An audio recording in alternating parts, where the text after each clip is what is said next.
Call to order the meeting of Monday, October the 24th. If the clerk would please take the roll. Councilmember Archibald. Here. Councilmember Fisher. Here. Councilmember Lewandowski. Here. Councilmember Miller. Here. Councilmember Moeller. Here. Councilmember Ruiz. Here. Mayor Rep. Here. You have the minutes from the special meeting of October 10th, regular meeting of October 10th, and special meeting of October 17th. Do we have a motion to receive and file? So moved. Thank you, Councilmember Archibald. Is there a second? Support. Thank you, Mayor Pro Tem Miller. Is there any additions, deletions? All those in favor, please signify by saying aye. Aye. Any opposed, say nay. The minutes will be as submitted. Before we get into the agenda, there is a correction that the clerk will note for ordinance number 1, which means we are going to take it off the consent agenda. And if you wouldn't mind, Sue, reading it for the audience. It's come to our attention that we need to amend the title of Section 34-140, which is currently titled Assault and Battery, and it needs to be revised to read Assault and Battery, and Domestic Violence. And the reason for this change is that in order for the court to report to the state the offense of domestic violence, the section heading for this particular section, 34-140, must contain the charge of domestic violence. So at the time of the ordinance, we're going to ask if someone on council could offer to amend that ordinance for that purpose. Thank you. And we'll start with presentations, if you'll read the first one. Number 1 is Lonnie Stevens, Executive Director of the United Way, will give a brief presentation.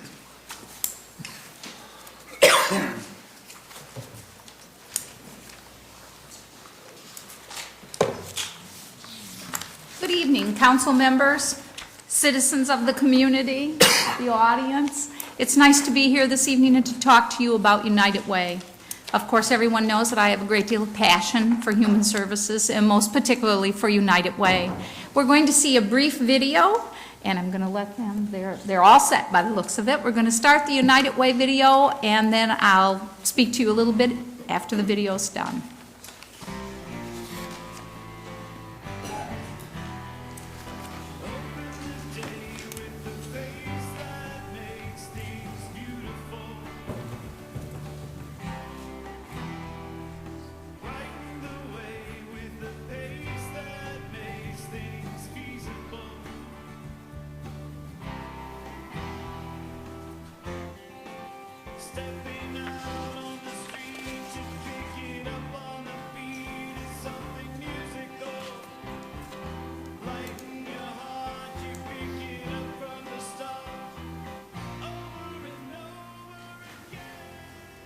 Semco Energy Gas Company and its employees have been supporters of the United Way since it began. The money is raised locally, used locally, and supports our friends and neighbors. You can be assured that the money raised from your pledges is held to the highest level of accountability.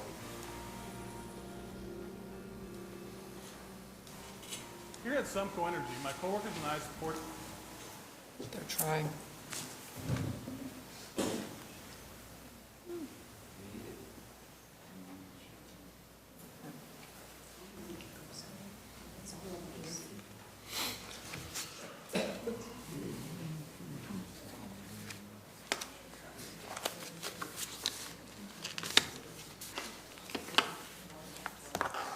I don't know what Mr. Scruff Ninja Tuna is.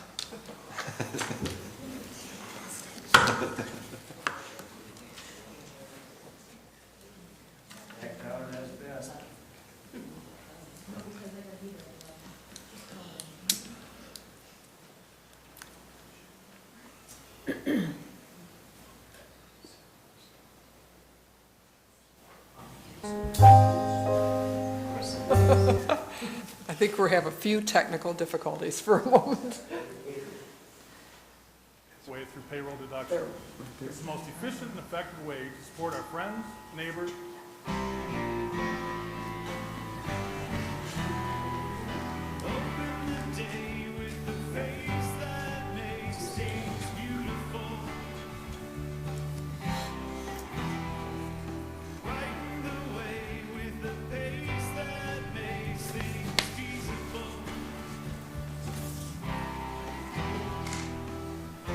I think we'll just all have to listen closely to hear it.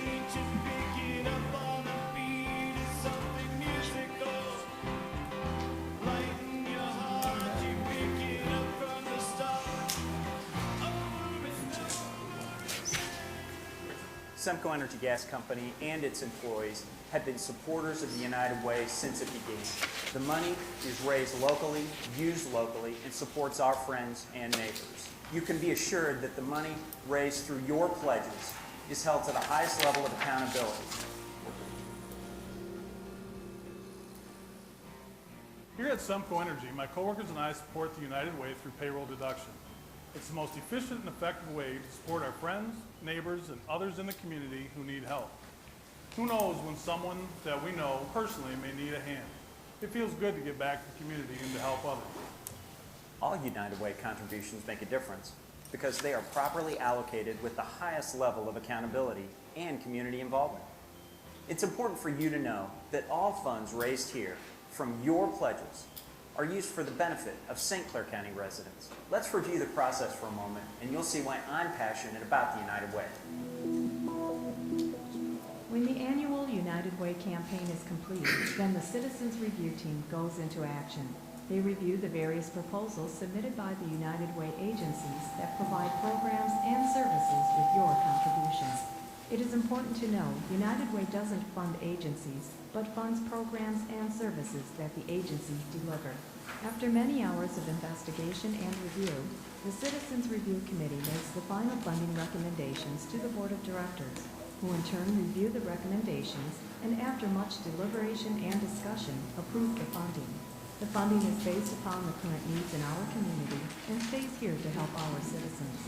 Following these processes, the United Way of St. Clair County annual meeting is held. At this meeting, the members of the Board of Directors are elected. These board members are selected from all walks of life and expertise in our community so that the organization can continue to provide the necessary services for the citizens of our community in an efficient and accountable manner. All through the year, different segments of our community work with United Way to continuously meet many needs. AFL-CIO, along with Mid-City Nutrition and other organizations, help address the problem of hunger by supplementing area food banks with food distribution.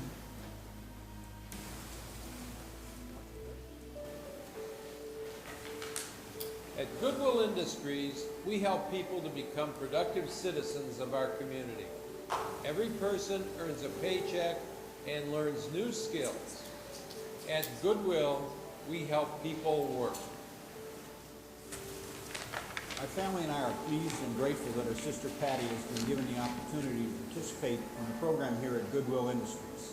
It has given her a chance to expand her independence and socialize with other clients. She's proud of her job and her accomplishments here. All of this is possible because of Goodwill Industries and the generous support of the United Way of St. Clair County. I hope you'll join us in supporting this great cause. When asked recently why I support the United Way, three things came to mind: efficiency, convenience, and commitment. When I was working, I gave through payroll deduction.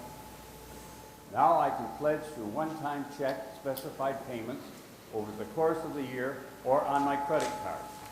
My one-time yearly contribution supports more than 50 programs delivered by the various United Way agencies. They are accountable to the many volunteers in our community that determine the priorities and current needs for the United Way funding. I have worked in various capacities with the United Way of St. Clair County for over 45 years, once even as campaign chairperson. I will continue to do so now and in the future because I know that my gift does count and make a difference.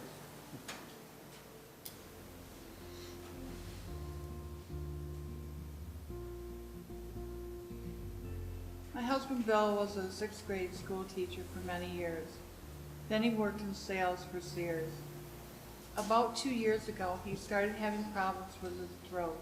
After seeking medical help, he was diagnosed with throat cancer.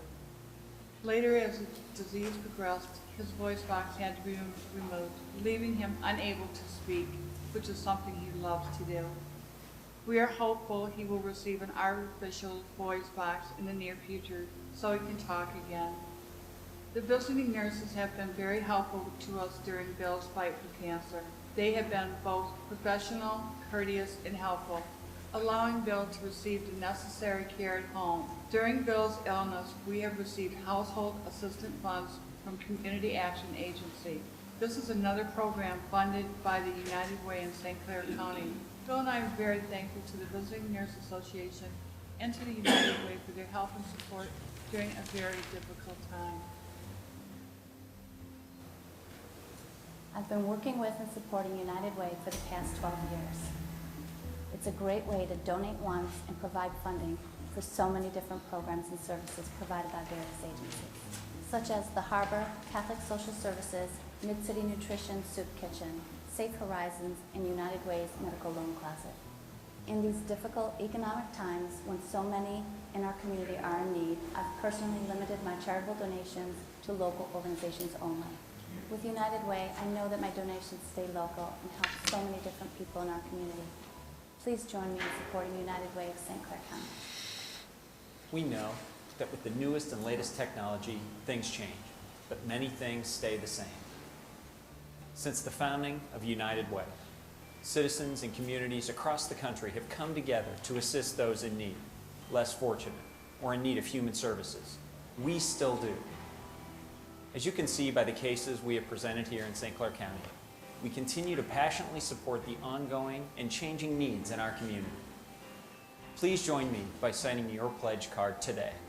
Make your gift count. Give to the United Way.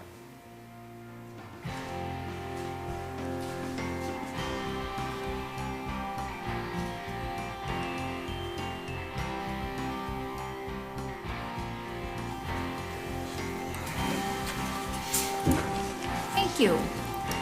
I brought the video to you tonight for a very specific reason. I think it's important sometimes for Port Huron to understand the role that we play, even across the state.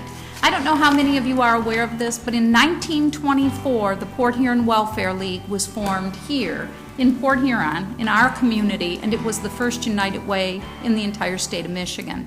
I don't know if you knew that, but I think that's very important and very special because it says that the people who were at that time in the leadership of our community realized that a united giving campaign would help and would also make it easier on everyone to be able to contribute and make sure that human services occurred throughout our community. They did a wonderful thing. They made the United Way. We went from that point, 5 times our name has changed and 5 different mergers occurred. But across the community, one at a time, the other communities came in order to form what is now the United Way. That's in a nutshell and very brief. But what I wanted to draw everyone's attention to is a part of what you do on a regular basis. You're constantly seeking people to come into the community for employment opportunities, to build businesses, and to be a part of our community. My being here tonight is to say to you that we need all of those people who come in and all of the people who are in to recognize that giving to our community and being a part of our community, being a good citizen, all of that is part of helping support the human services in the community. Unfortunately, only about 20% of our workforce actually contributes to United Way. Now imagine what would happen if just say 50% contributed. Imagine that we wouldn't have the kinds of need that we're seeing because everybody putting in a little would handle the needs that we have. The United Way does a phenomenal job with what we have. This year we're asking for those people in those places where we already have campaigns who have not currently given to please consider giving, and to anyone who has not given in the past to give through some means.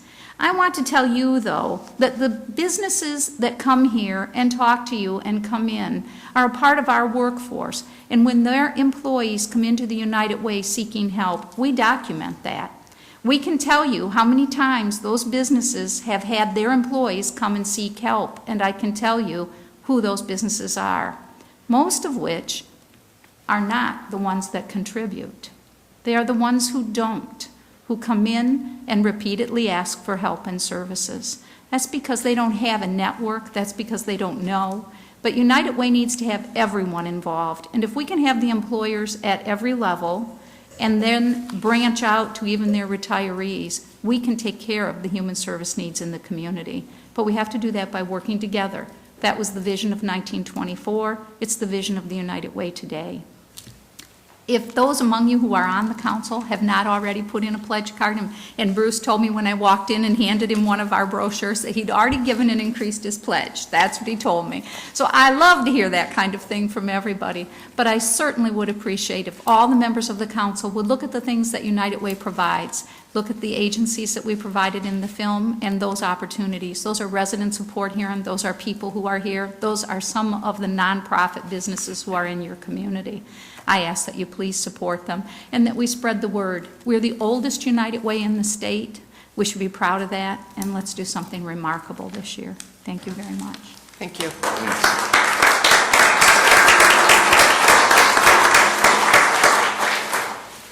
Presentation number 2. Kim Harmer, Planning Director, will update the council on the Pride in Port Huron program.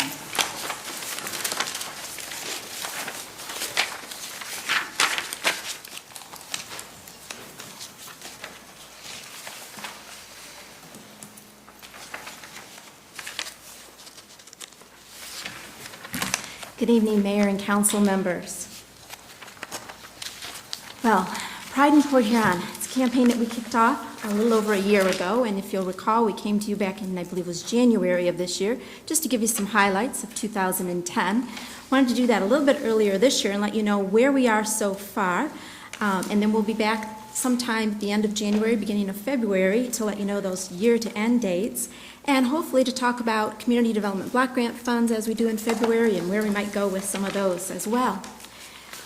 In Pride in Port Huron this year, again, we were blessed with resources for home repairs, demolitions, neighborhood grant programs, and these came out of the CDBG funds, the Neighborhood Stabilization Program 3, which hasn't been kicked off yet, but we hope to soon with the county. It follows through with our Neighborhood Stabilization Program 1 and 2 that we were successful with, and our home funds. We kicked off Pride in Port Huron at the end of June this year. We had a little bit of a release, a deadline, or delay rather, in our CDBG funds. As you know, with Congress and some of the changes that they made, the budgets were delayed, but we did receive funds at the end of June. And despite losing a couple of staff members, we actually had a very quick start. We were fortunate to work with resources that included also local partners, neighborhood groups, nonprofit organizations, this year churches and service groups. And I want to thank there was a Boy Scout troop that went out and cut the grass this summer from some of those that were in need. Mr. Fisher, you organized that, and I really appreciate that. That's kind of what we were looking for. Churches that got together and called us and wanted to know if there were any elderly individuals that needed a hand and that they could go out and get together as a group, have a little fellowship, and do a good deed. We also had volunteers, citizens, and investors, private investors. I'd like to thank the police department. Their Citizens Academy volunteers this year spent many hours during the summer and the fall months calling in blight complaints and driving throughout our neighborhoods, just trying to make this community better. And that was all volunteer of their own time. Really appreciate that. Also, private investors and property owners who have done a wonderful job in renovating their property, maintaining it, and they did this with their own funds. They didn't necessarily all come to us for a grant. They recognized the need to do something and to pull together, and they did. The picture depicts one of our latest successes. As you'll recall, that was a potential code case, and a private investor stepped in and said that he wanted to do something in that neighborhood, and in fact, I think he's done a wonderful job of making those repairs. The inside is beautiful too, and I think he's a couple of different times mentioned that if anyone would like to take a look at it, give him a call. For demolitions, we were able to, with council's support, and I thank you, actually have 15 structures that have been demolished to date. One of them was actually an elderly woman who was unable to stay in her home, and staff is very sensitive to that. We helped her find assistance and move into a senior site, and then we provided her with a grant to demolish the house. So there was no financial burden to her, and she was able to live somewhere where she's very happy now, and things are being taken care of for her. Also under demolition, though, we had 11 private demolitions that were done with some grant funds, some matching funds. One of them you might recognize, it's an old storefront on Stone Street. And the property owner wanted to demolish the store. She was unable to, did not have the resources. Her family circumstances prevented her from participating. We were able to do a match with her, though, and she did qualify for a grant. There was a total then so far of 26 demolitions. We have another 25 code cases that are pending either demolition or a work agreement the rest of the year. And we have 6 renovations that council supported us and the city ordered a work agreement for. So we have renovations that were done that way as well. 3 demolitions resulted in lot splits and acquisitions by the adjacent property owners, and we have 6 that are pending. With renovations, we've had 27 court-ordered renovations, and we've had an additional 15 homeowners that have received a renovation grant. They were referred to the Community Development Office by our blight inspector. They were recognized as individuals who were motivated to repair their home but simply did not have the financial resources. And those renovation grants, they were up to a maximum of $10,000. We also had 4 elderly homeowners who received emergency repair grant funds. These were for either a leaking roof or a porch that was unsafe, and again, as a referral by our blight inspector to the Community Development Department. Exterior paint. This year, once again in April, we sent out 296 letters with vouchers for 4 free gallons of paint. This compares to last year. We sent out 144 letters with 2 free gallons of paint, so we've tried to increase the incentive there a bit. 528 gallons of paint were actually given away or supplied to us at a discount compared to 140 gallons last year. And once again, I'd like to thank local merchants who have participated in this program for us for several years. That includes Port Huron Paint, Gilroy's, Mortimer's, Port Huron Building Supply, and Sherwin-Williams. They've offered us deep discounts and coupons for materials, brushes, that type of thing. And without their involvement, I don't think that we'd be able to stretch the budget as far as we have. We also provided 3 painting assistant grants to individuals who were elderly or disabled, and although their home needed painted, and again, they were motivated, they simply didn't have the funds and they weren't able to do it themselves. This provided a job to local paint contractors to come in and take care of that for them. At this point in time, we've been blessed with good weather. We hope we continue to, but we have 128 structures that have been painted. They're completed. Last year at this time of the year, we had 84. 82 structures are partially completed, and last year we had 42. And this year, unfortunately, though, we have had to issue 75 citations. Last year we issued 18. Homeownership opportunities. Under our Urban Pioneer program, 6 families to date have received down payment assistance, and 9 applications are pending our review process. This is a happy homeowner, young couple over on Pine Street, and they've just made a fantastic addition to that block. They've become involved. The home is been really well renovated and continues to be well maintained. So I'd like to see that happening. Also in May, many of you attended our open home tour. We had 6 homes that were showcased, and of those 6, 5 are sold. We have partnerships with Blue Water Nonprofit Housing, Community Action Agency, the Port Huron Neighborhood Housing Corporation, and St. Clair Nonprofit Housing. These homes were completely renovated. They were brought up to energy efficiency standards and then offered for sale to home buyers. We incentivized those with down payment assistance if they were eligible. And again, 5 new families in the community and contributing. Glad to see that. There's an example on the next slide that just shows 2 of the homes, one over on Rollins Street and one over on 15th that were renovated. In fact, I have to tell you, on Rollins Street, it was exciting to go to the closing. Went to the closing, and the young woman there said, "I hope it's all right, the U-Haul is already in the driveway." They were so anxious to move in. So,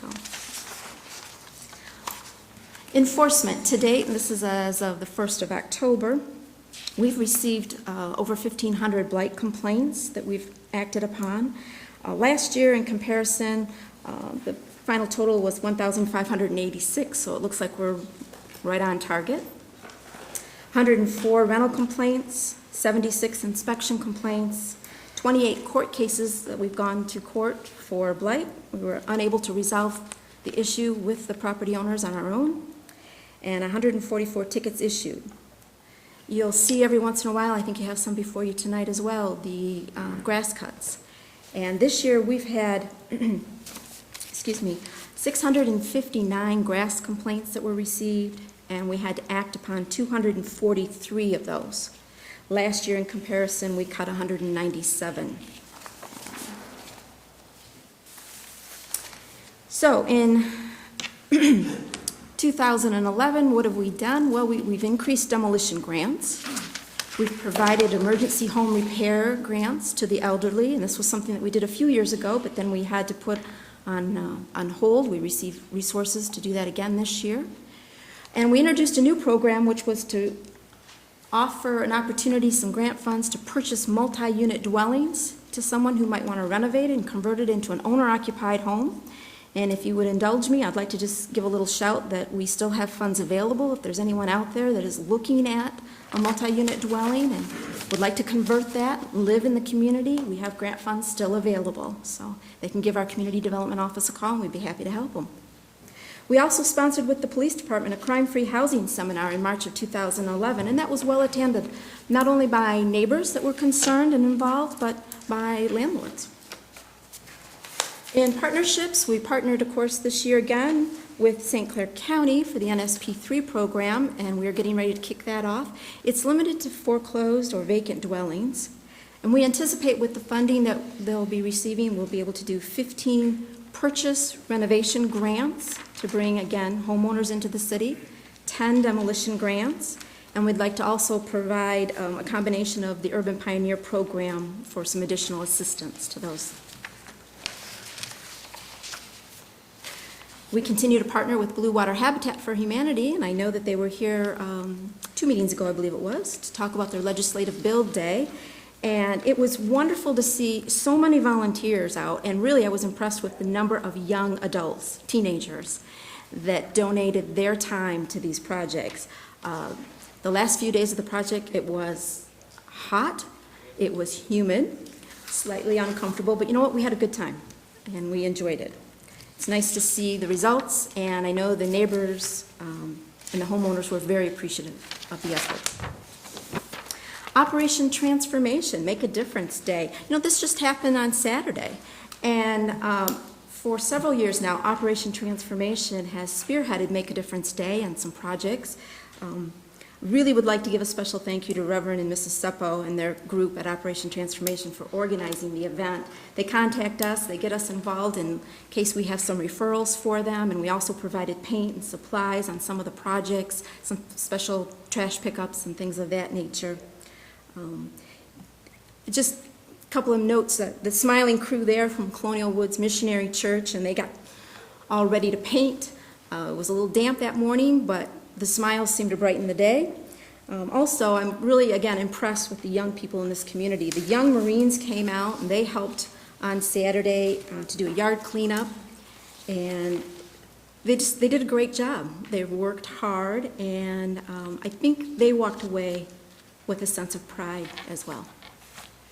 The goals for 2012. Well, we anticipate, as I said, we'll be back here in February asking for your review and permission to use community development block grant funds to expand some of these programs.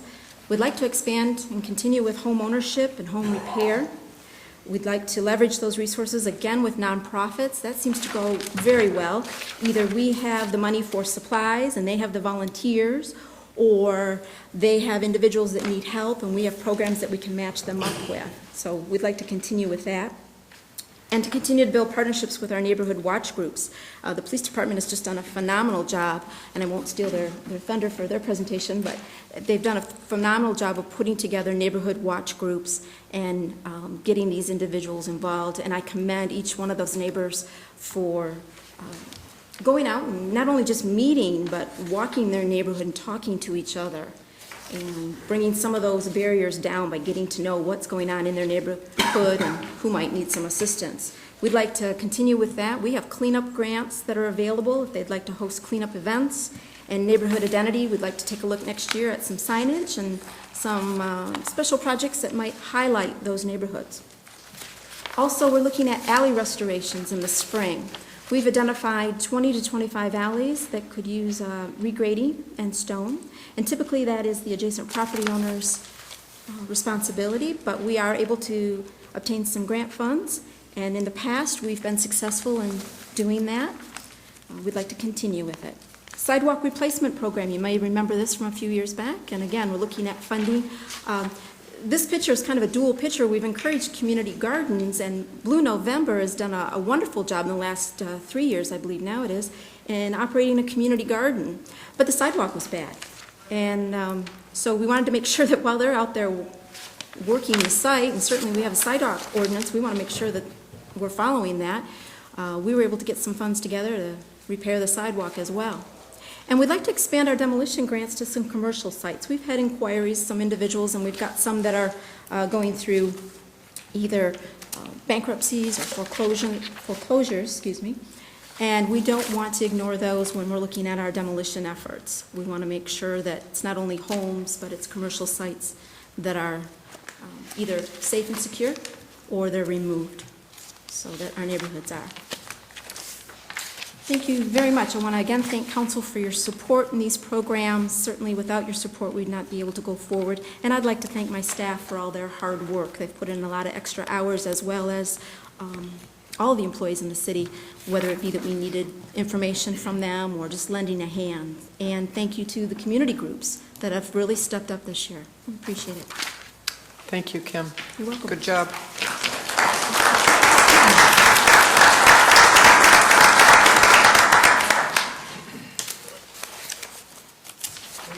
On to public hearings.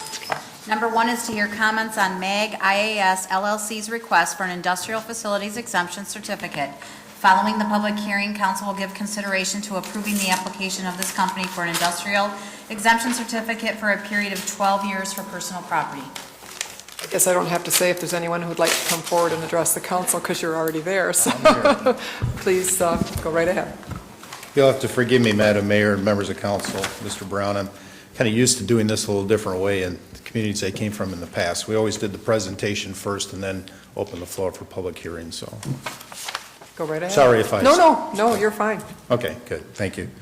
And I think it's important that the community hear a little bit about the project too, before we really discuss it in detail and have debate. But I'm here this evening to talk about an exciting project. It's been in the works for a while. With a Do you want to company, give your name just for the sure, record? Dan Casey with the Economic Development Alliance. As I said, I'm here to talk about an exciting project with MAG, one of the companies that's here, been in the community for quite a while, and they own a building on 20th Street. You probably know them from making powertrains over the years. But we're here this evening to talk about a new project that they'll be doing at the 20th Street building. In one of the target sectors in the county and also the Blue Meat Screen Plan, and that's alternative energy. This is an exciting project for a number of reasons. I mean, obviously there's some investment and there's some new jobs associated with it, but really it begins to show what's happening in Michigan with wind energy and the opportunity for that industry to grow in Michigan. And we're fortunate that we're going to have an opportunity here to play a role in that with this project. I'm going to ask Sam Sarah with MAG, he's the plant manager of that facility, to talk a little bit about the project, and he's got a presentation that he'll walk you through. But before he does that, I just wanted to give you just an overview of the tax abatement application. First of all, it's in an existing industrial development district that was established many years ago. So this evening, they're here to ask for a 12-year personal property tax abatement for a $3 million investment for equipment that will allow them to manufacture the product that Sam's going to be talking about in a second. They're going to be creating a minimum of 10 new jobs with the opportunity for a significant number of jobs to be created in the future. Just keep in mind that because this is a new product and a new process that's being introduced to the market, it's hard to predict at how successful it will be, and also how the facility is going to be used in this process. And Sam will talk about that as well, but immediately it's going to be 10 new jobs, and there'll be potentially 30 to 40 per machine that operates in the facility. So again, it's an exciting project. We're happy to be here to present it this evening. Lastly, I was going to mention that there is a law pending in the legislature which potentially will eliminate personal property from taxation in Michigan. So one would wonder how that might impact this. And frankly, the answer is we don't know. We don't know if that law will be approved. If it is, as it has been in other states like Ohio, it's likely that any change might be phased in over a number of years. So the company is requesting 12 years. I think we have to act as the law currently sits on the books and not worry too much about, at this time, what will happen in the long term. But just acknowledge that there is a potential that this abatement, if you will become a moot point at some point in the future. With that, I'm going to introduce Sam Sierra, the plant manager from MAG.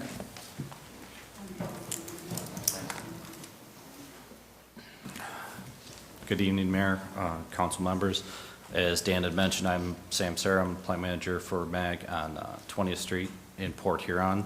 That facility was a powertrain facility, and actually we have some powertrain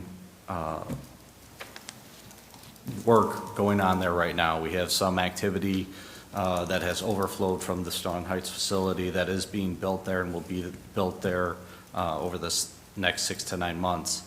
But the more exciting part of that business is that we have actually built on site the first vertical fiber placement machine, and there's a picture of it up there. Right now in the wind industry, spar caps, which a spar cap is actually the rib of which a wind turbine blade is built over. There's a spar cap which shear webs are attached to, and then a skin will go over the top of. Right now they're all laid up by hand in various places in Iowa and Brazil and overseas. But as competitive of an industry as anything else is, we're trying to work with Australis Wind Energy to automate the process to make it more cost competitive.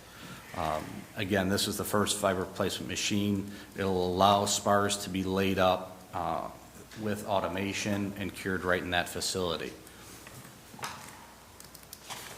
The machine was built, it started in April of this year with the rails going down. It is built in conjunction with our Huron, Kentucky facility, which is where a lot of the composite technology, especially from aerospace, came from. We have met actually 4 of the first 5 milestone dates as far as the machine build. This is a close-up of the vertical ram and the fiber placement head, which will actually lay the material over the mold. So it's not a machining process. It's not necessarily even a molding process. It'll lay material over the mold, which will cure on site and then actually come off the mold as a finished part.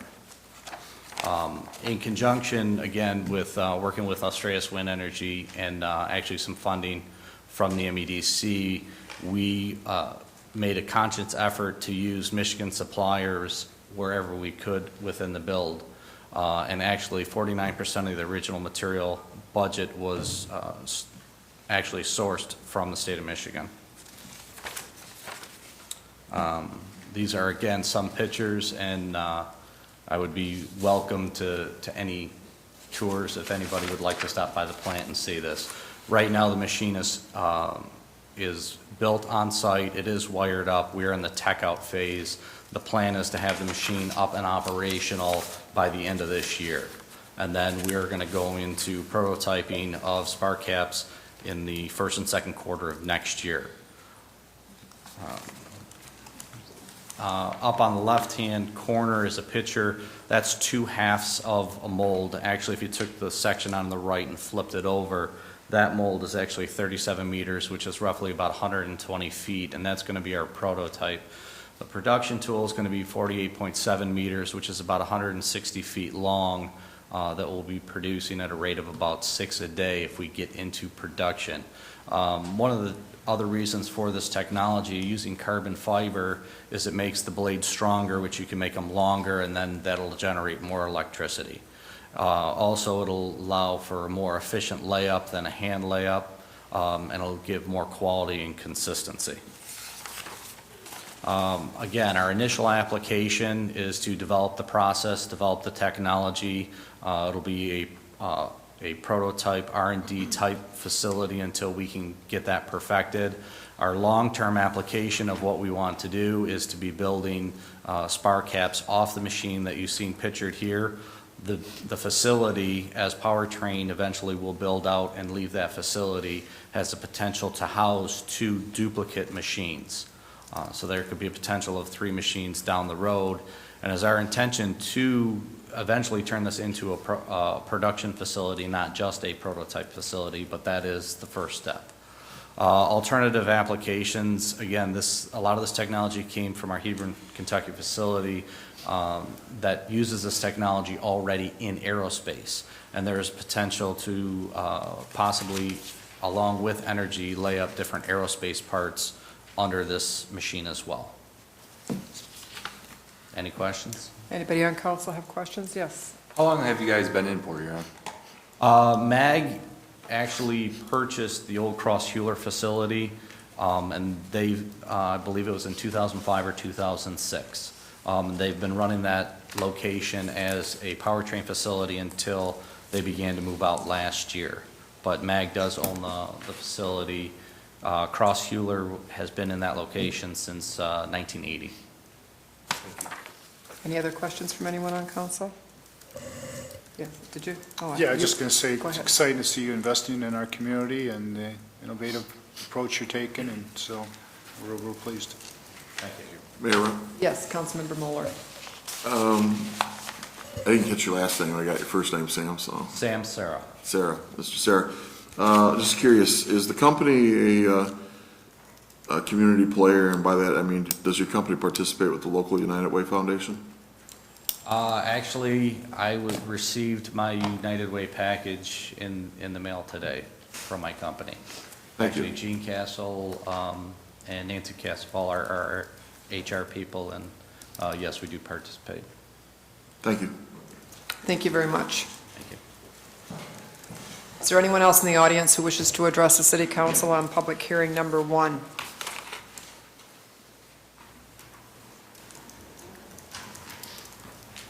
Anthony America, Port Huron. I plan on building a windmill on my property, and the extra electricity I'm going to sell back to the electric company, and I'm going to give myself the CEO job. That's what I'm going to do. So I hope you'll work with me and give me some tax breaks. Y'all keep giving the city money and income away, but the poor, the middle class, and the unions, there ought to be some way to check that all these jobs are going to happen. Meeting after meeting, how many millions of the people's money has been given away? I say shame and bull feathers. Thank you. Is there anyone else in the audience who wishes to address the council? Good evening, Council. Darlene Peterson, 3017 Riverside Drive. I actually wasn't going to address this, but in view of recent comments, I want to say that the personal property taxes are an outdated issue. As the gentleman spoke about, it is in the process of being done away with. So I honestly don't see any issue with giving this company, and I'm hoping and praying that they do a wonderful job. I'm really excited about it because I have a son that's a physics and math major in Iowa, and he wants to be an astrophysicist. So I'm hoping that he can come home and find a job here. So thank you. Thank you. Is there anyone else who wishes to address the City Council under public hearing number 1? Declare public hearing number 1 closed, and we do have a resolution for approval of the application. Is there a motion to do so? So move. Thank you, Mayor Pro Tem Miller. Is there a second? Support. Councilmember Fisher. Oh. Is there any discussion? We'll take the vote. Councilmember Archibald? Yes. Councilmember Fisher? Yes. Councilmember Lewandowski? Yes. Councilmember Miller? Yes. Councilmember Moeller? No. Councilmember Ruiz? Yes. Mayor Rep. Yes. We'll move on to public hearing number 2. Public hearings 2 through 6 actually are to hear comments on 5 code cases to determine whether they constitute a nuisance as defined by Chapter 10, Section 10-211, and Chapter 34, Section 34-3 of the Port Huron City Code. Public hearing number 2 is code case number 11-034, located at 1414 7th Street. Following the public hearing, council will consider approving the immediate demolition of the structure for listed violations. If we could have Ms. Harmer give a presentation first, and then I'll open it up. Good evening, Mayor and council members. New property at 1414 7th Street. The water's been shut off for over, 2 years now, and there are property taxes past due for the last 3 years. We've been in contact with the previous owner, and they had indicated to us that they had, actually it was a finance company, they had sold it to another finance company, the Upstream Asset Management Group, and we contacted them. They have given us no response and have not decided to enter into any kind of a work agreement or to give us any information as to their plans for the property. So I come before you tonight and ask for the order of demolition. Thank you. Is there anyone in the audience who wishes to address the council on public hearing number 2?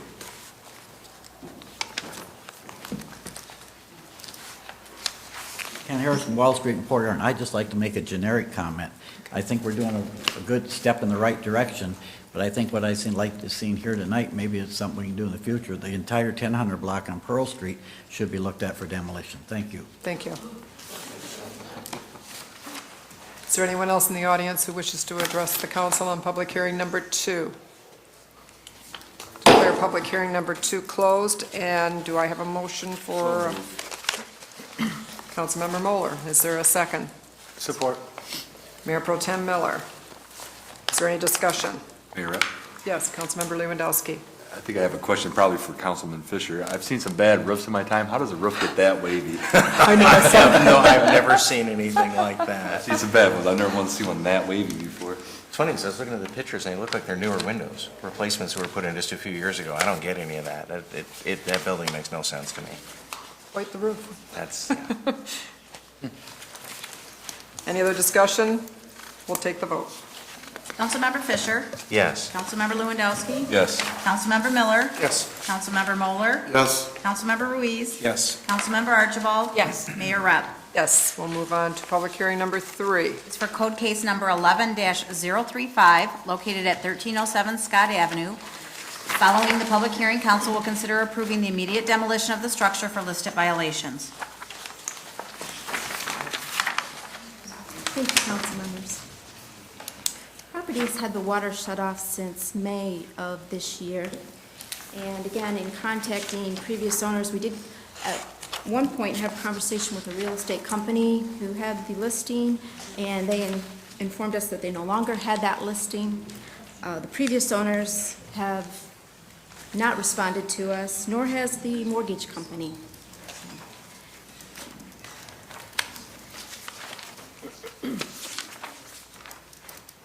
Mayor Rep. Yes, Councilmember Moeller. Kim, is James and Crystal Gillespie still the owner, or is, you said you tried to get a hold of somebody, but you didn't say who, so is this the owner you tried to contact, or? This is the owner we tried to contact. And yes. are they the registered owner still? They are still the owner of record. We did send information to them. Also, again, as I said, the real estate company, because they told us they had the listing, and there was for a while a sign out front, and then also the mortgage company. I take it they don't live here anymore, so is No. there a different address for the owners than what you have, or? Let me just double check. I don't believe so. I believe we have sent the mail to that address, and we have posted the property. Thank you. You're welcome. Thank you. Is there anyone in the audience who wishes to address the council on public hearing number 3?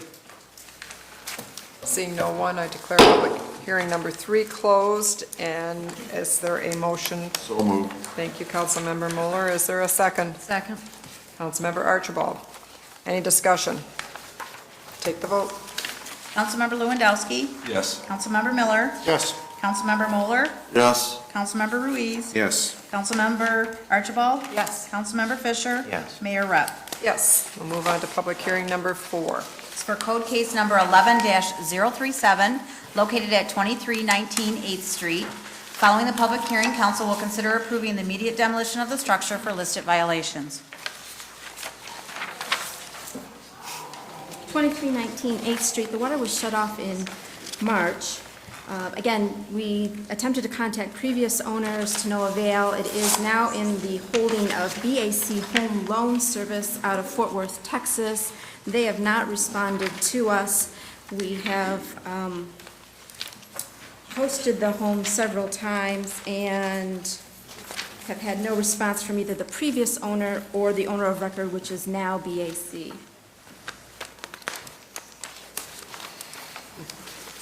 Is there anyone in the audience who wishes to address the council on public hearing number 4? Mayor Rep. Yes. Kim, I didn't get a chance to go by this one. This is on the south side of the train, the old train tracks, or? I believe you're correct, yes. I Okay, thanks. have it in my mind here. Thank you. Anybody else? Anybody in the audience who wishes to address the council on this? Seeing no one, I declare it closed. And do we have a motion? So moved. Thank you, Councilmember Moeller. Is there a second?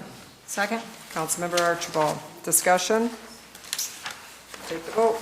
Councilmember Miller? Yes. Councilmember Moeller? Yes. Councilmember Ruiz? Yes. Councilmember Archibald? Yes. Councilmember Fisher? Yes. Councilmember Lewandowski? Yes. Mayor Rep. Yes. Move on to public hearing number 5. For code case number 11-039, located at 1911 Oak Street. Following the public hearing, council will consider approving the immediate demolition of the structure for listed violations. Go ahead.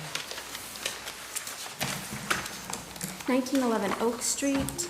Actually, the water is still on, although there are back taxes due for the last 2 years, and there is a small water bill that is due. We have attempted to contact the previous owner, which was Maiden House Ministries, but we've also sent notice to Fair Housing Fair Housing Realty and Associates, who now are shown as the legal owner. Also, again, to no avail. No one has contacted us or made any attempts to make the repairs.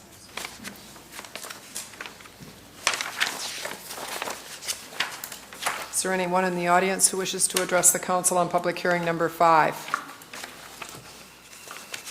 Public hearing closed, and do we have a motion? So moved. Thank you, Councilmember Moeller. Is there a second? Second. Councilmember Archibald. Discussion. Take the vote. Councilmember Moeller? Yes. Councilmember Ruiz? Yes. Councilmember Archibald? Yes. Councilmember Fisher? Yes. Councilmember Lewandowski? Yes. Councilmember Miller? Yes. Mayor Rep. Yes. We'll move on to public hearing number 6. For code case number 11-030, located at 1130 Young Street. Following the public hearing, council will consider approving the immediate demolition of the structure for listed violations. Council members, the water at this address was shut off the end of 2009. There are property taxes due for 2009, 2010, and 2011, although it doesn't appear to have gone to the county for a tax foreclosure sale at this point. We have sent numerous mailings to the last owner of record, which was at a different address, and as well as City Financial Inc. None of those have responded to us, and as you can see, the home just continues to deteriorate.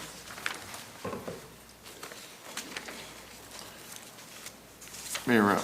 Yes, Councilmember Moeller. Question, Kim.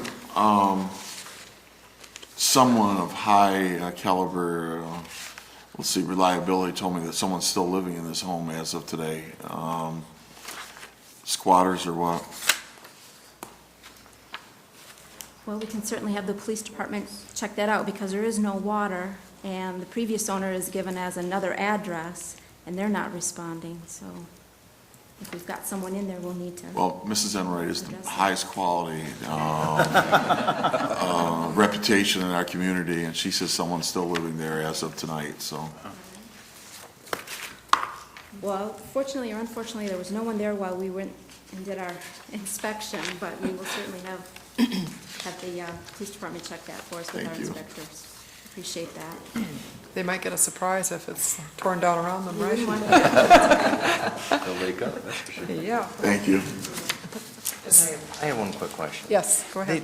The dates on this, you said the water was shut off in '09 on this one. Did you say the water was shut off in 2009? I have down as October 2009. 9.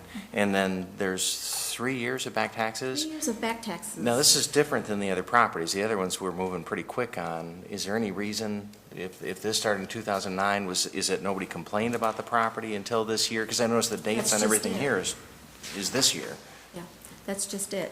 When we would do, a normal neighborhood drive-bys, the lawn had been cut. The exterior, at first glance from the street, doesn't look that bad.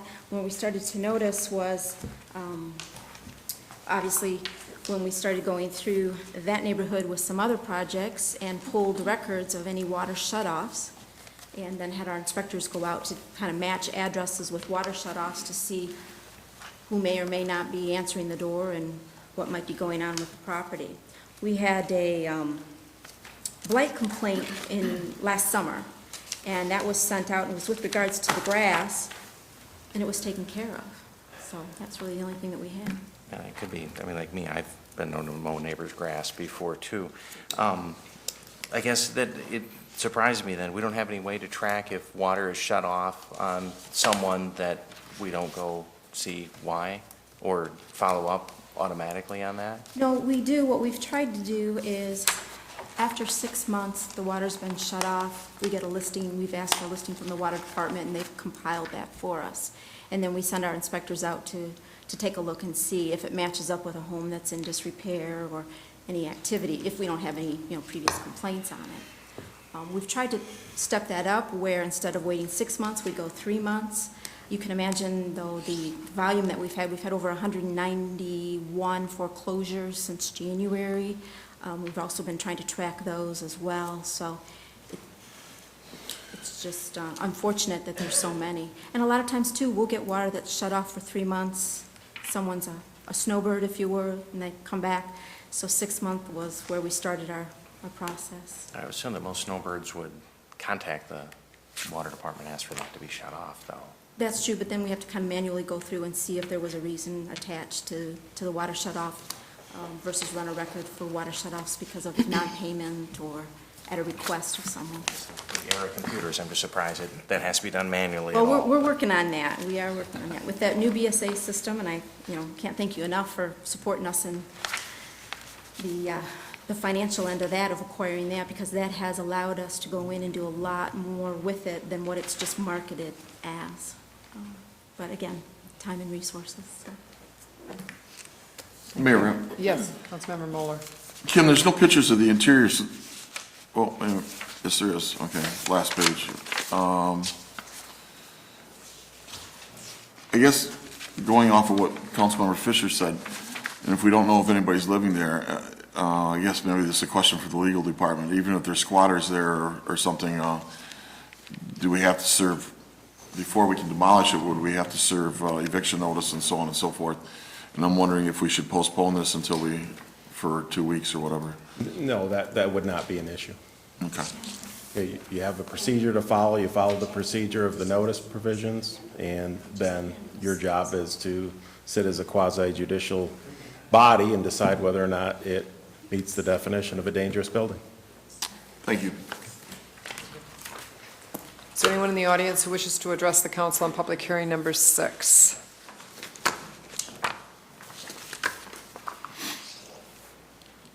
Kathleen McCready, 414 14th Street.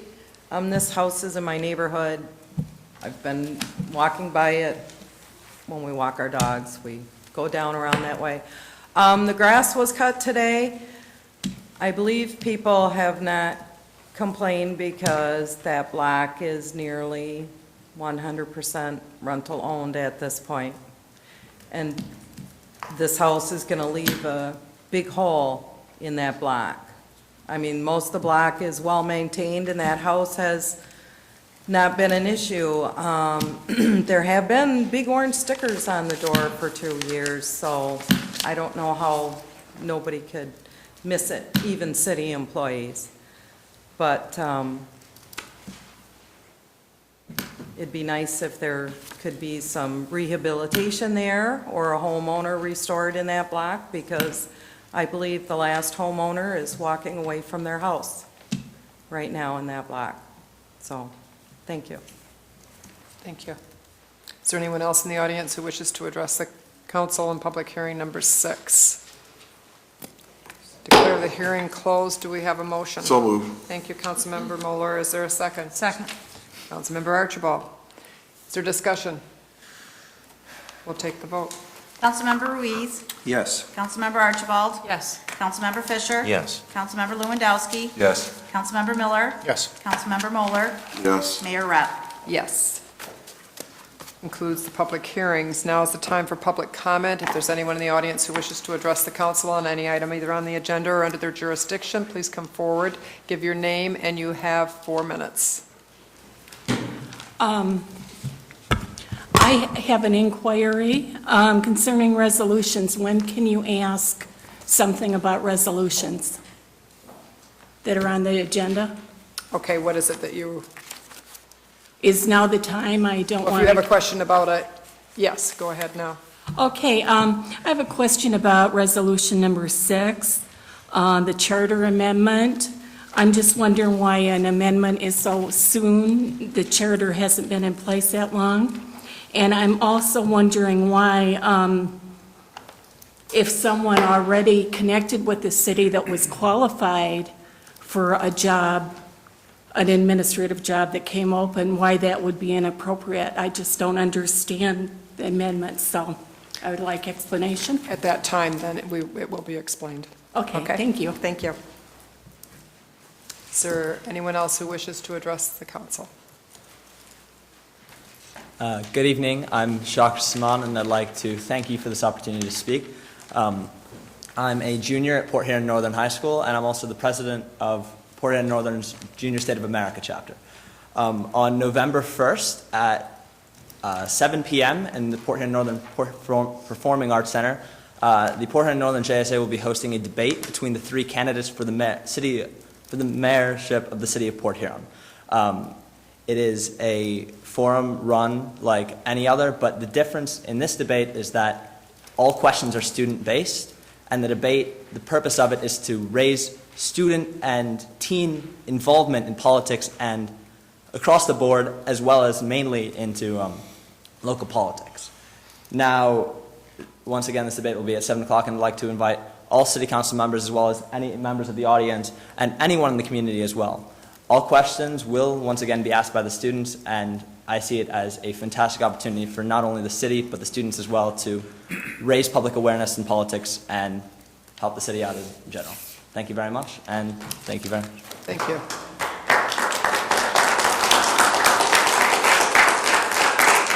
Quick question, was it Sean? Shocker. Sean.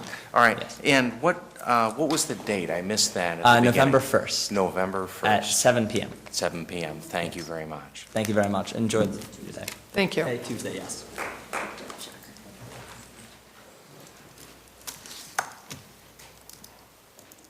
I'm waiting to be invited. I saw you coming. I'm sorry. Good evening, Council, Mayor. Thank you very much for your service, as always, for a thankful job. I'm here to address the idea put forward about the Blue Water Transfer Station. Just to be clear, I have not, nor will I condemn this as some sort of homeless hangout. With the proper security system surveillance, it will be as safe a place as any parking lot. My issue is with where. Why the south lot, not the north lot? North lot is rarely used. North lot is almost the same land mass. In and around downtown Common, the busiest area is always the county building, courthouse, and the building we stand in, commonly referred to as MOC. For service to lofts, as is promoted, this only touches a small amount of them. And no doubt, yes, of course, the SC4 will benefit. Maybe. They do have areas to park in the Quay Street lot and in the south lot now. When I drive through there, there's never any cars in the north lot. There's always cars in the south lot, and there's always cars in the Quay Street lot. I don't know if it's considered the Quay Street lot, but that's what I always call it. But those students really don't have an issue with parking right now. My other issue is, how do we continue to pay for it? And does the free money pay all of the construction? By all means, if Washington is handing out money, take our share back. But in the long term, how does it say self-sufficient? Do we know that? We just read an article on the People Mover, a mass transit, which, by the way, I'm a big supporter of mass transit, and I really have said several times, and I've taken a lot of knocks because people have said, you know, we are Americans and we want to go where we want to go when we want to go. But mass transit, we really have to kind of start looking into that because we can't afford our bridges and highways anymore. A mass transit idea that seemed great, wonderful on paper, didn't quite turn out quite so well. The People Mover right now is being considered to shut down. For every 50-cent rider, it costs the authority $3. Who and how will the upkeep be paid for in 10, 20, 30 years? My issue is the outside of St. Clair County, all of us are going to pay for it. I would like to also thank Councilman Fisher for liking this to cities like Berkey, West Virginia, or Kent, Ohio. Those were rather better comparisons than Sacramento, where many sports fans have known for many years the city is in the throes of an agreement trying to be reached with the Kings of building them a $356 million arena to make them stay in where they're at. Enough on that. I say build it if we can get the money, but where do we put it? Can we please have more time than 2 weeks to decide that? And I do apologize to many people that are friends that belong to the Starlights Dance Club. On the resolutions, number 4, it's saying recognizing Starlights Parents Club as a nonprofit. I have a hard time listening, and I marvel at the wonderful things that the United Way does as a nonprofit, and Lonnie Stevens, how much they do. To liken the Starlights Parent Club to a nonprofit like the United Way, I think that there's a lot of dance studios in town, and I'm pretty sure that they would all like to be a nonprofit. I just don't understand how that can be considered a nonprofit, but thank you. Thank you. I don't know if I introduced myself. Did I? You know what, I don't remember, but I did not use up my 4 minutes, so I'll be quick, if that's all right, Donna Clune, Port Huron. I would like to, I'm not going to go into detail tonight, but I would like to respectfully suggest that Kim Harmer takes her Pride in Port Huron campaign to my neighborhood next year. It needs it in every aspect that she's mentioned, and those of us that would like to live in a neighborhood of civility would be more than appreciative. Thank you.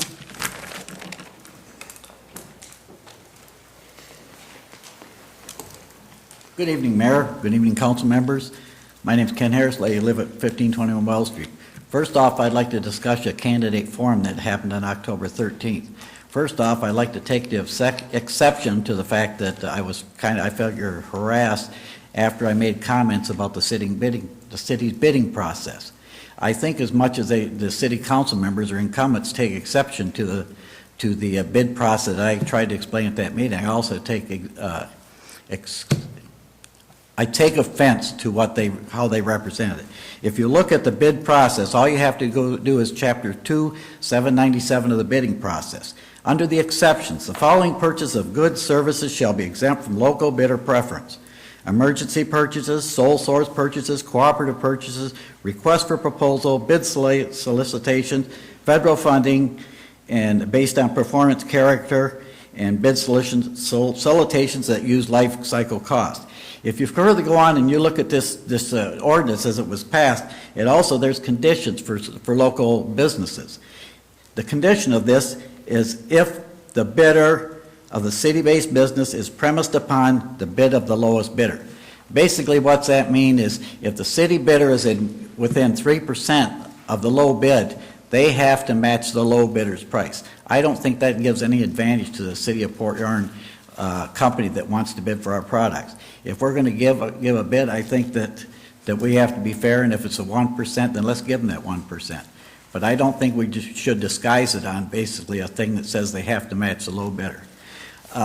I think one thing that kind of substantiates that, and it's kind of a conflict, in the same ordinance, if you go back to section 2796, here it says also, it says 2 or more bidders are the lowest bidder and determined to be a responsible and a responsive bidder. The successful bidder may be determined by lots. So it's kind of a contradiction in what the other part says. It says if you have the same bidders, you draw by lot. The other thing I like to bring up, and I think it does affects the city of Port Huron, it goes back to the Blue Water Excavating versus the state of Michigan. Commercial and government units' interest with respect to public contracts is to obtain and accept the lowest bid from contractors, which is financially responsible and otherwise competent. I think if we're going to have an ordinance, we have to have an ordinance that's ironclad, and we don't give exceptions that aren't within the law. Final comment I got, like Mrs. Kloon was saying, under resolution number 6, I think we ought to change the name of that resolution. I think it should be the Kwame Moeller resolution. Thank you. Is there anyone else? Go ahead. Mrs. Shirley Watts, greetings. As usual, I come to make statements. Hopefully they have inertia behind them. What was your name? Shirley Watts, Mrs. Shirley Watts. It's sad when I come here and I see nobody from my neighborhood that I can recognize. Because Common Council is so very important to the structure of your of the citizenry of the town, enlightenment, strength, even course change. I do not depend on my representatives to represent me. I make sure that they are represented because this is the American way. I have a few things for that. I'm not going to take too long because I really don't have that much to say. Because I care and I dare. And if it upsets people, what I say, sometimes it's criticism and sometimes it's a blessing. But I will say it.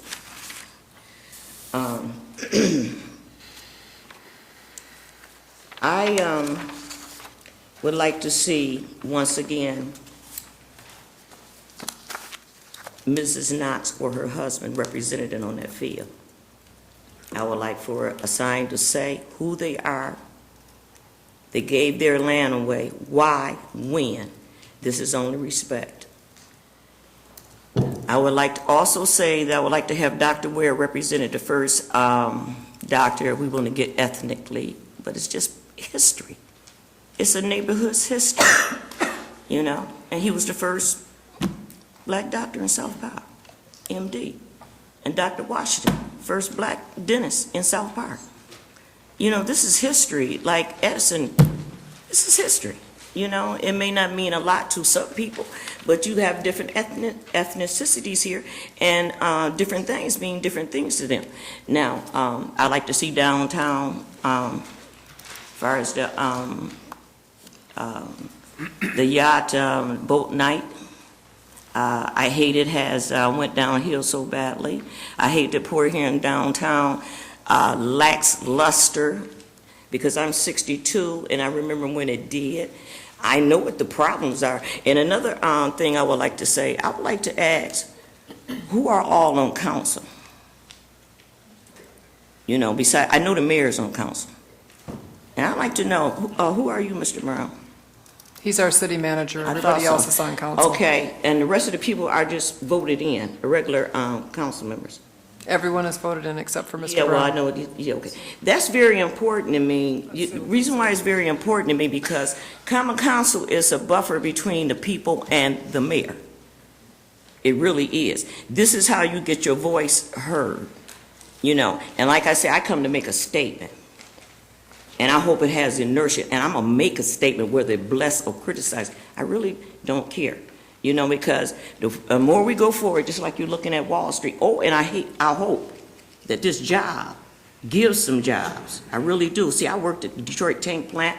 I understand certain things, you know, and I really hope it does something. Instead of take from the people, because the people here seem to need jobs. I'm retired. I get my money, pension, everything. Thank you. Thank you.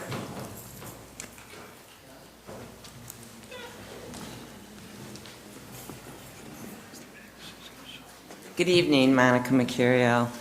I'm also here to talk about the bus transfer hub. I've heard both the presentations. I was here last Monday, and I walked out of here with more questions than answers, which is actually my fault because I didn't ask too many. But I did take a minute, and I did look at the .gov site, and according to that, it says that it needs to be centrally located downtown.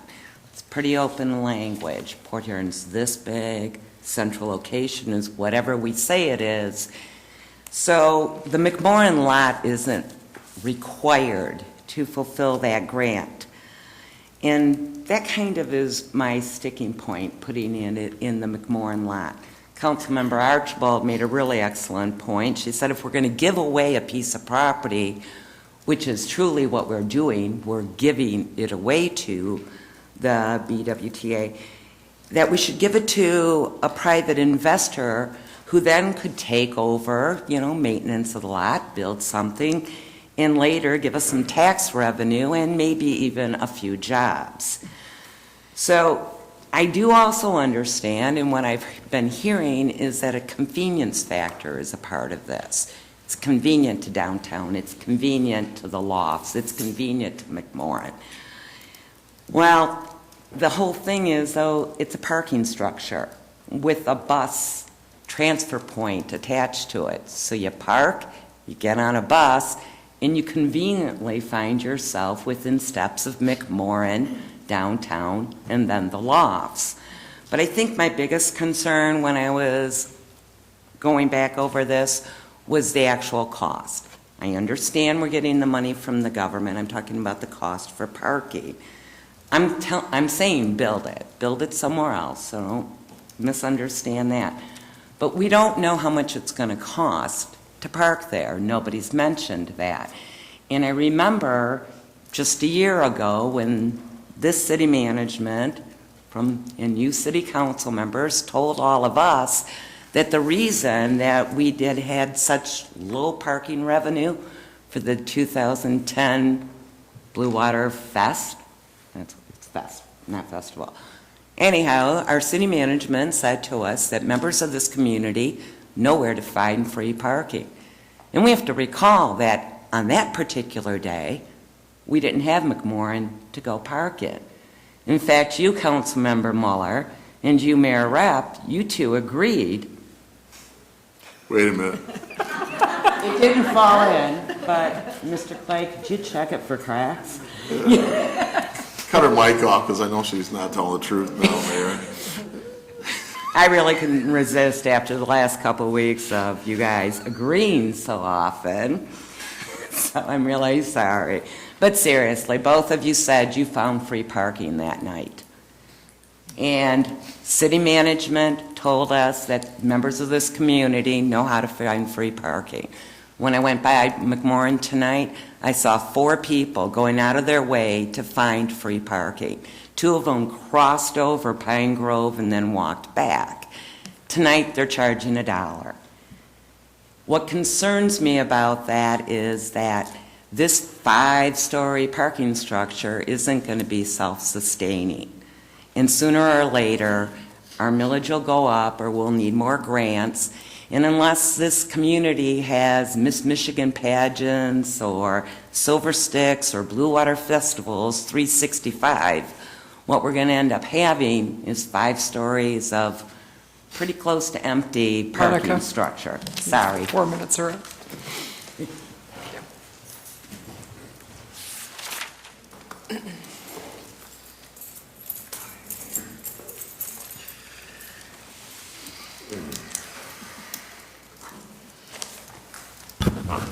John Muldown, 518 Rawlings, City of Port Huron.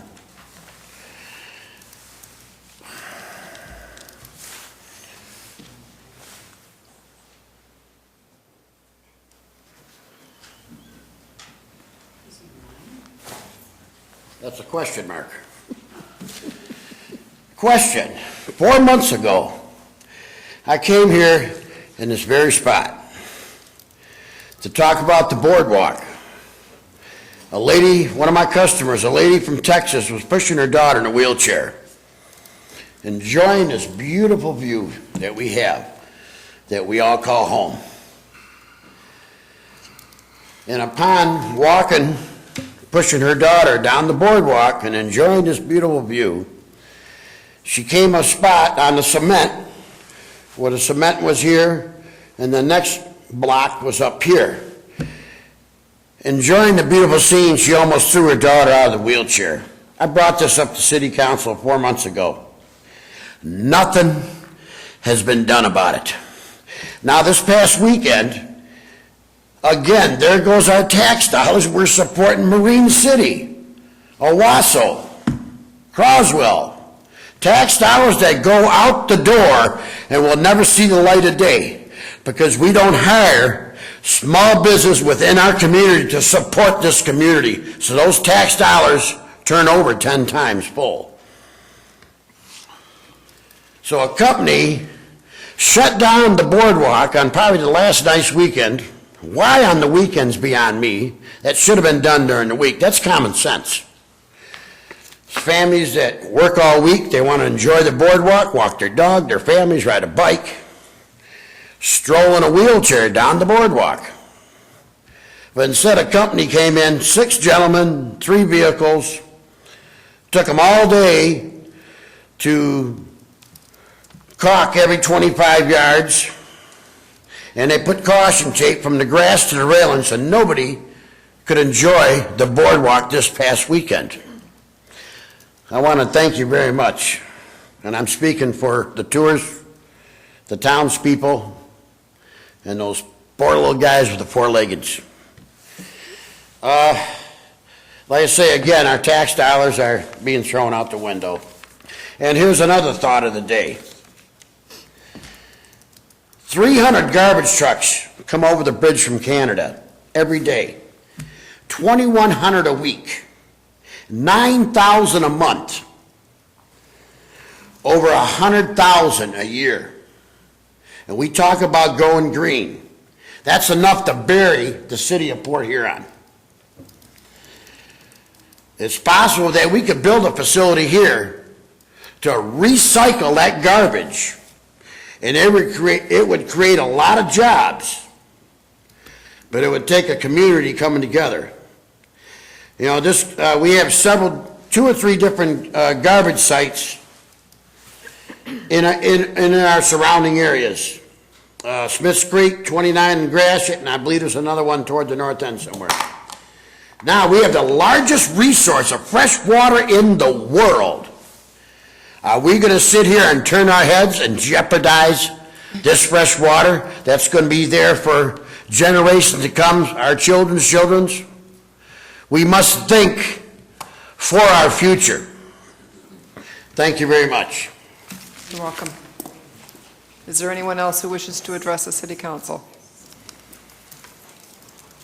It's about the bus garage. Oh, Margaret Enright, Port Huron, Michigan, and it is about this bus garage. I don't care what you say about building it. That's probably going to happen, but I don't think it should be on any waterfront property. I don't care if it's a creek bed, a lake, a river, or an ocean. You know waterfront property is a priority, and it's always higher priced. Put a high-rise there, something that's going to bring a tax base in, not something that's going to be sitting empty most of the time or charging a small fortune to park there. As they said before me, everybody goes round and round the block looking for a free spot to park, no matter what's going on at McMorran. So I just don't see it ever being full, and God only knows how much it's going to cost to park in there, or how much it'll cost the homeless to sleep in there next to a heating grate. You know that'll happen because they do it at the senior homes. At the senior centers, the outside doors are always unlocked so they can come and go, but the homeless go in and lay in the hallways and sleep there, and I know this for a fact. And I don't want it to happen at the bus garage because I don't think it'll be policed very well. But most of all, I don't want it on waterfront property. If I could afford waterfront property, I'd build a house there. I can't afford anything but an alley, because that's where I live.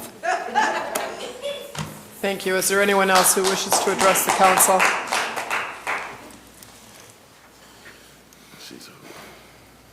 Larry Jones, Port Huron. I just want to say that, being investors from downtown, we support the transit center at the McMorran. They say a parking garage, a parking structure, it's a sprawled out parking structure right now, which, I agree with the maintenance repair items and the cost that it's costing the city.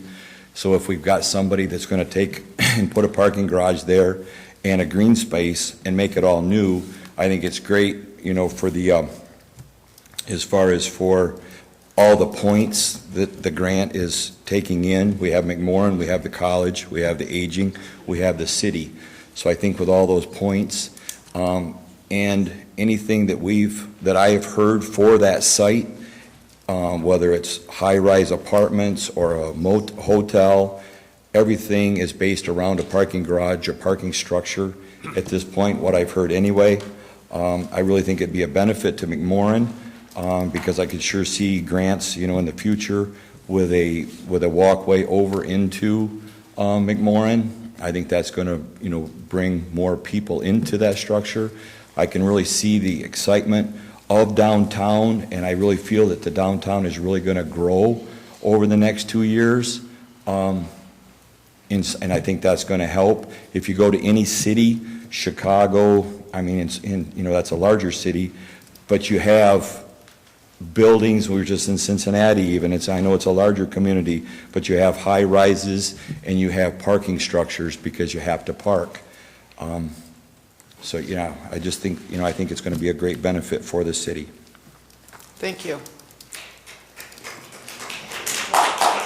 Is there anyone else who wishes to address the city council under public audiences?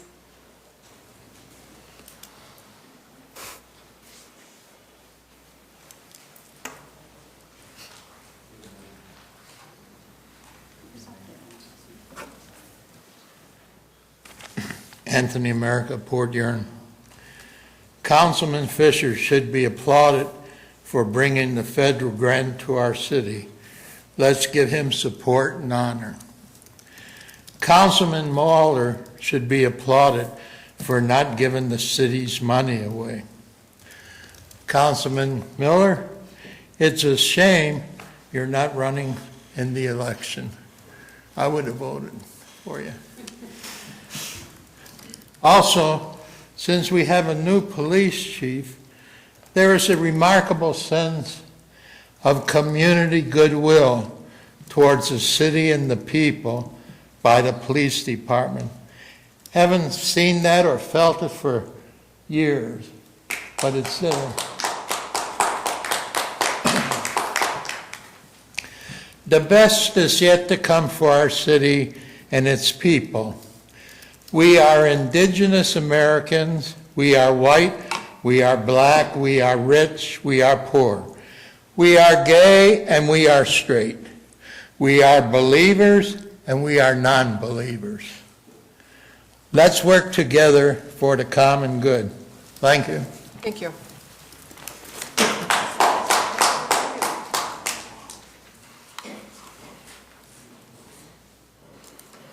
David Ellingwood from Port Huron, Michigan. I totally am for the new garage bus hybrid building there and for the green area. And people that are disabled do need some kind of facility other than depending on automobiles.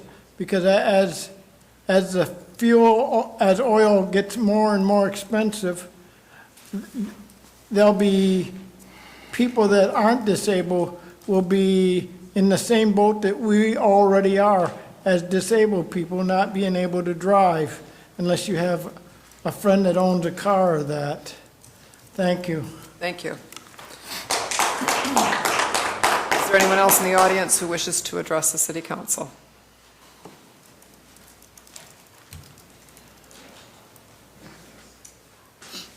Good evening, City Administrators, Council members.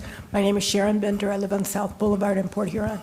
And I'm just here to reiterate my support for the Blue Water Transit's new center and to say that I wholeheartedly support it. I just think that we all ought to always go with our eyes open when we embark on something new, and that we needed to know what things we need to look out for. I also would hope that at some point, we will see a hotel on top of that area and adjacent to McMorran, because I believe McMorran should be the convention center. It shouldn't be anywhere else but right in downtown. Thank you. Thank you. Is there anyone else who wishes to address the city council this evening? Declare public comment closed, and we will move on with the consent agenda. Is there a motion? So moved. Thank you, Councilmember Fisher. Is there a second? Support. Mayor Pro Tem Miller will take the vote. Councilmember Archibald? Yes. Councilmember Fisher? Yes. Councilmember Lewandowski? Yes. Councilmember Miller? Yes. Councilmember Moeller? Yes. Councilmember Ruiz? Yes. Mayor Rep? Yes. On the consent agenda, it was confirming and declaring single lot special assessments in the total of $2,920 for removal of noxious weeds or unlawful growths or blighting factors. Acknowledge City Cab of Port Huron's name change and ownership restructuring to Blue Water City Cab Incorporated. Recognizing Starlight's Parent Club as a nonprofit organization operating in the city of Port Huron. Confirmed and approved the appointment of Robert J. Funk and reappointment of Tim Ward to the Tax Increment Finance Authority for terms to expire September 14th, 2015, and gave the second reading and enactment of an ordinance under Chapter 8 Animals, Article 2 Dogs, for the purpose of correcting misdemeanor penalties previously provided for in ordinance number 1326. And that takes us back to resolution number 1. Is supporting the concept of the Blue Water Area Transportation Commission's bus transfer facility project. Do we have a motion? So moved. Councilmember Moeller, is there a second? Support. Mayor Pro Tem Miller, is there discussion? Mayor Rep, Yes, Councilmember Moeller. I would just like to say thanks to the administration for adding the Sharon Bender amendment to the language.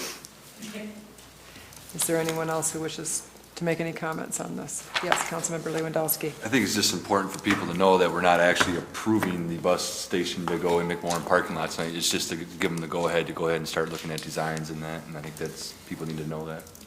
Yes. Any further discussion?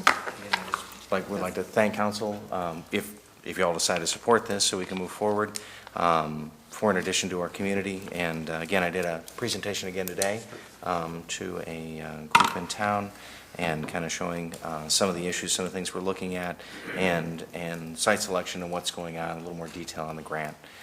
So again, hopefully this will be a $10 million improvement to our downtown area. Yes. Anybody else? We'll take a vote. Councilmember Fisher? Yes. Councilmember Lewandowski? Yes. Councilmember Miller? Yes. Councilmember Moeller? Yes. Councilmember Ruiz? Yes.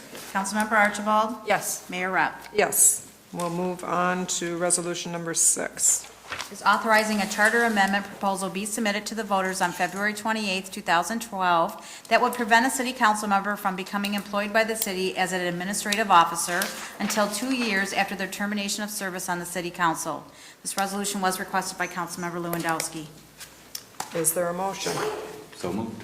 Is there a second? Support. Councilmember Fisher seconded. Discussion? Mayor Rep, if I may have a legal question.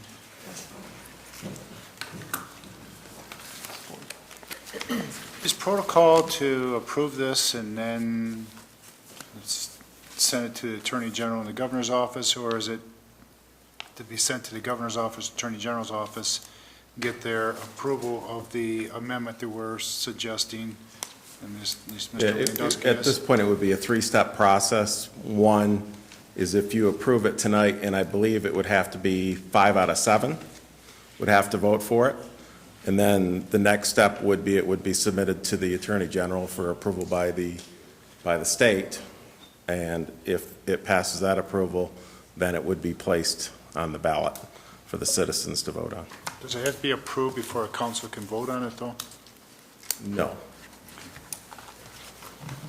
You mean approved by the Attorney General's office? No, I don't believe so. It has to be approved by the Attorney General's office before it goes to the voters. So this is just, Vote on it, before council can move to put this before the voters. Seems like we're doing this backwards, like it should have been approved by the Attorney General's office, and then the council would say that once it's been approved, then if the council want to move it forward, then they would put it on a ballot. No, I think it is a three-step process, and it does have to be approved. You are right, it has to be approved before it goes to the voters. I just wonder if steps 1 and 2 are being reversed. I don't believe so. I can double-check on that, but I don't believe so. We could have the clerk confirm that, but I know from being the clerk before that this is the process. You have to have the council approve it first, or the Attorney General will not even look at it. Thank you. Is there further discussion? No one? Hi, Rep. Councilmember Moeller. I just kind of find it kind of humorous that we would do this after voting last week to extend Councilmember Fisher's approval of a council position, changing the rules and doing it and not giving the same ability to the city manager to pick somebody here. For instance, if Mr. Miller and Mr. Fisher were to apply for a city, they're going to position, not giving the city manager the opportunity to appoint them. I also find that if council member, I've never got a call about this, and talking to you, you've never got a call about it. It wasn't brought up at as Ms. Kuhn said, it never came up during the charter amendment. And so I guess if Mr. Lewandowski is so concerned about it, and it's not an emergency type situation, I would say that, I would suggest that he go get the 1,000 signatures and put it on the agenda like anyone else. So I'll be voting no. Is there any other discussion? I guess I would just like to say, if anybody else has a comment, but I guess I've started now. Go ahead. So I'll jump in there. I'm not going to vote for it because actually my reasons mostly have to do with that we just finished the charter revision. And of course, I believe in that process. I was part of it when it first started. And I think if we start nitpicking the charter apart now when the ink's barely dry, that sends the wrong message. There was a lot of people who took a lot of time going through the charter and looking at different things. And so I guess at this particular time, I don't think we should be readdressing those issues unless it was something that was very, very crucial. So I'm not going to support this at this time. I guess I just had a question for Councilmember Lewandowski, because this came up and I saw it on there, and I guess shame on me, I didn't call you and ask you about this, but I was wondering if you could explain your thought process, what brought you to submitting this, because it's quite a bit to submit it. It's a lot of work to do this. You know, it would take more time. I know I don't have the votes to pass, so I mean, I will explain a little bit. There was some issues, obviously, with people that applied, and it's caused some problems within the city government and body here, and some angst against other members of council and maybe even some people in management, and that's why I've asked for it. For the simple reason, I could go further into detail, but I know I don't have the votes to get it passed tonight, so. Is there any other discussion from anyone? Mayor, did we answer Donna's question? I think so, because basically she wanted to know why, so. Then I would just add, I think 2 years may be a long wait, but I would wonder if sometime in the future, probably the next council, might want to consider that if someone wanted to apply for a high-up position, either at the time of application or at the time of, if they make it to the final interview process, at that point, they should resign their seat so that they don't have undue pressure on the city manager as he's trying to make a decision of who he's going to hire. That would be my only question is, do we want to look at something like that in the future? Okay. Any other discussion? We'll take the vote. Councilmember Lewandowski. Yes. Councilmember Miller. No. Councilmember Moeller. No. Councilmember Ruiz. No. Councilmember Archibald. No. Councilmember Fisher. Mayor Rep. No.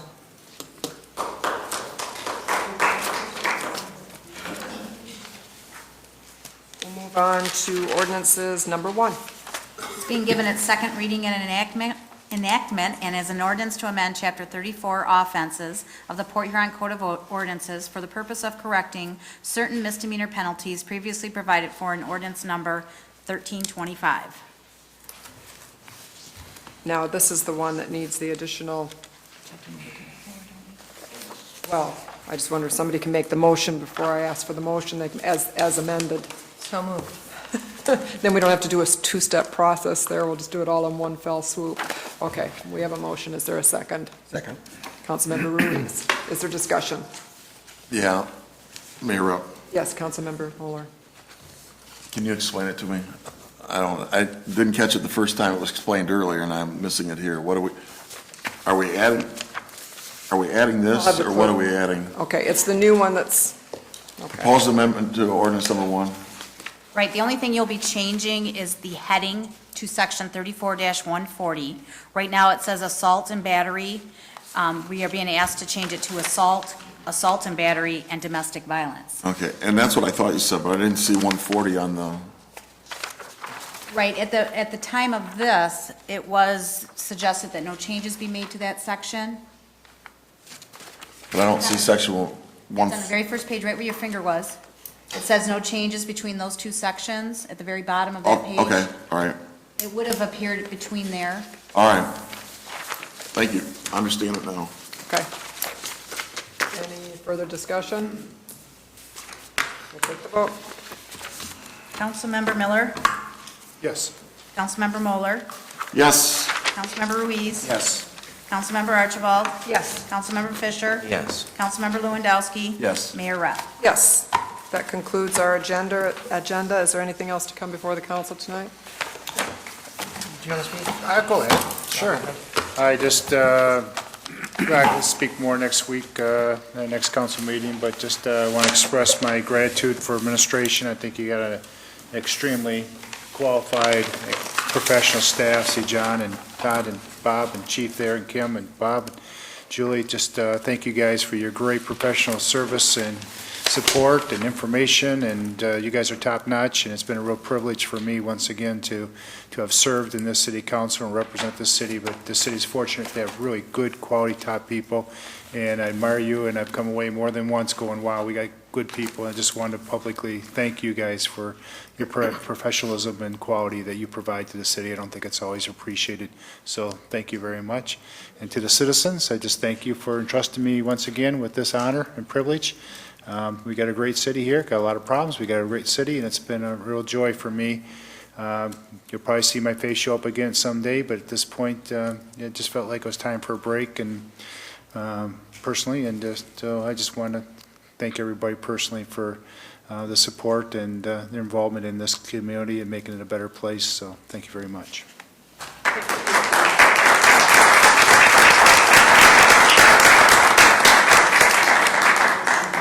And I just want to thank the citizens of Port Huron. I've had the honor and the privilege and been very blessed to be able to serve my community for the past 10 years on city council. Again, like Councilmember Miller, it feels like the time to go.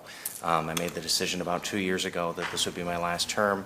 Actually looking forward to Monday evenings with the family and being able to do some fun things. My son turns 16 this week, and my daughter just turned 14, and I'll be able to get to some projects and things that I promised for them. But again, this is a wonderful community, and again, I am very humbled and blessed to have been able to serve my city and my community for the past 10 years. Thank you very much.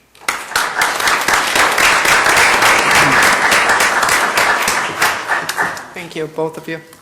And you get time next meeting to say more, so.